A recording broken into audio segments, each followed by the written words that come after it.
પેટ કમિન્સે પાકિસ્તાનના કોચને આપ્યો જોરદાર જવાબ। જી હા મિત્રો, તમે લોકો જાણતા જ હશો કે ગઈકાલે પાકિસ્તાન અને ઓસ્ટ્રેલિયા વચ્ચેની બીજી ટેસ્ટ સમાપ્ત થઈ ગઈ હતી અને ઓસ્ટ્રેલિયાએ તે પણ જીતી લીધી હતી। પરંતુ ગઈકાલની મેચ દરમિયાન એક વિવાદાસ્પદ ઘટના બની હતી, જેમાં લોકોના અલગ અલગ મંતવ્યો આવ્યા હતા।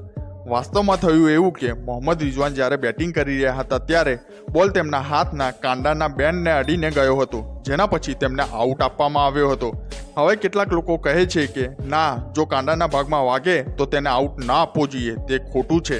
તો બીજી તરફ કેટલાક લોકો એવું કહી રહ્યા છે કે કાંડાનો ભાગ પણ ગ્લવનો ભાગ છે, જે બેટનો પણ ભાગ છે, તેથી તે આઉટ થયા હતા।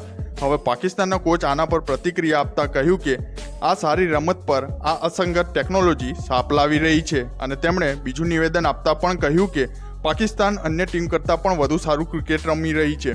જેના જવાબમાં પેટ કમિન્સે કહ્યું, ખરેખર આની પર શું વાંધો છે, જે ટીમ અંતમાં જીતે છે એ જ મહત્વનું હોય છે। તો મિત્રો, આ પરિસ્થિતિ પર તમારો શું અભિપ્રાય છે? વિડીયોને લાઇક કરી મને કમેન્ટ્સમાં જરૂર જણાવશો।